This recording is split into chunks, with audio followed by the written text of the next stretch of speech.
Kalian pasti tidak asing dengan sosok Black Panther, superhero dari Marvel yang dikenal dengan mantel vibraniumnya yang tidak dapat tertembus bahkan oleh peluru sekalipun.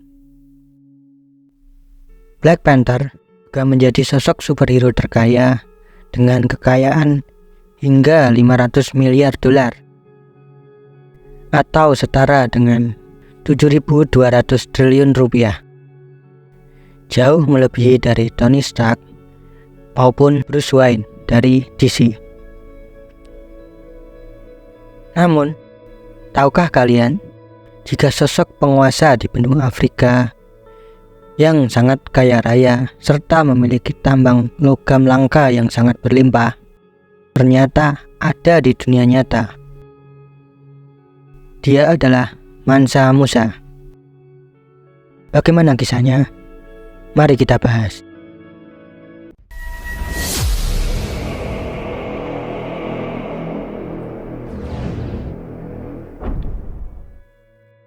Musa Keita I atau yang lebih dikenal sebagai Mansa Musa lahir pada tahun 1280 Masehi di wilayah yang sekarang kita kenal sebagai Mali di Afrika Barat.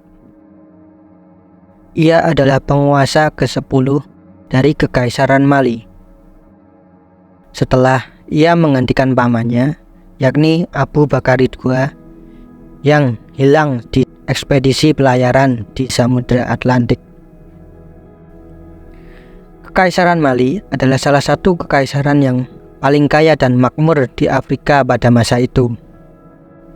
Bak seperti Wakanda yang memiliki tambang vibranium yang melimpah, Kekaisaran Mali juga memiliki tambang emas yang sangat melimpah. Bahkan, setengah emas di dunia kala itu berasal dari tambang-tambang emas di Kekaisaran Mali. Selain itu, sumber kekayaan Mali juga berasal dari produksi garam di Sahara dan kendali atas jalur perdagangan utama yang menghubungkan antara Afrika Utara dengan Sahel yang ada di Afrika Barat. Walaupun Mansa Musa mewarisi kekayaan dari para pendahulunya, ia mampu membawa Kekaisaran Mali menuju masa kejayaannya. Banyak sejarawan yang menyebutkan jika Mansa Musa sebagai orang terkaya dalam sejarah, dengan kekayaan yakni antara 400 miliar dolar hingga 500 miliar dolar.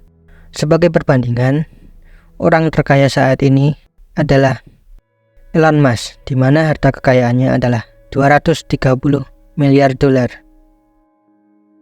Catatan sejarah yang menyatakan jika Mansa Musa merupakan orang yang super kaya adalah kisah perjalanan hajinya yang sangat spektakuler ke Mekah pada tahun 1324 Masehi. Musa berangkat dari Mali menuju Mekah dengan rombongan yang sangat besar, berjumlah sekitar 60.000 orang dan membawa puluhan ton emas. Selama di perjalanan, ia membagi-bagikan emas secara murah hati kepada penduduk dan pejabat setempat di setiap kota yang dilewatinya. Perjalanan haji Mansa Musa ini tidak hanya mengejutkan karena besarnya konvoi dan kekayaannya, tapi juga karena karisma dan pengaruhnya. Kedatangan Mansa Musa di Mekah menarik perhatian seluruh dunia muslim. Ia sangat diterima dengan baik oleh para penguasa setempat dan para ulama. Kehadirannya di Mekah membawa kerajaan dan negeri Mali menjadi topik perbincangan di dunia muslim kala itu. Namun, perjalanan haji Mansa Musa juga meninggalkan dampak yang kurang baik buat wilayah yang disinggahi rombongannya.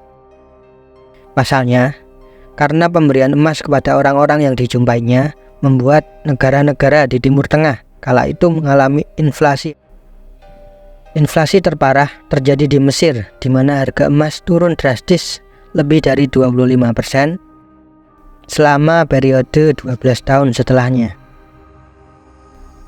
Selain kekayaan dan perjalanan hajinya, Mansa Musa juga dikenal karena upayanya dalam memperkuat kerajaan dan memajukan sektor pendidikan dan budaya. Ia membangun banyak masjid dan juga pusat-pusat pembelajaran seperti sekolah dan juga perpustakaan di Timbuktu dan wilayah Gao. Hal ini kemudian yang menjadikan Kekaisaran Mali sebagai pusat keilmuan dan perdagangan di Afrika Barat. Setelah perjalanan haji itu pula, Mansa Musa disebutkan juga tiap hari Jumat akan membangun masjid baru di wilayah Kekaisaran Mali. Mansa Musa meninggal pada tahun 1337 pada usia 57 tahun dan digantikan oleh putranya. Perlahan setelah kepergiannya, Kekaisaran Mali pun mengalami kemunduran yang mengakibatkan keruntuhan Kekaisaran Mali pada tahun 1650. Itulah kisah singkat tentang Mansa Musa, penguasa kerajaan Mali. Dari sini kita belajar jika Black Panther tidak hanya ada di dunia fiksi saja, melainkan terinspirasi dari salah satu kisah sejarah di benua Afrika. Terima kasih telah menonton. Jangan lupa untuk like, share, dan subscribe channel kami untuk video-video menarik lainnya.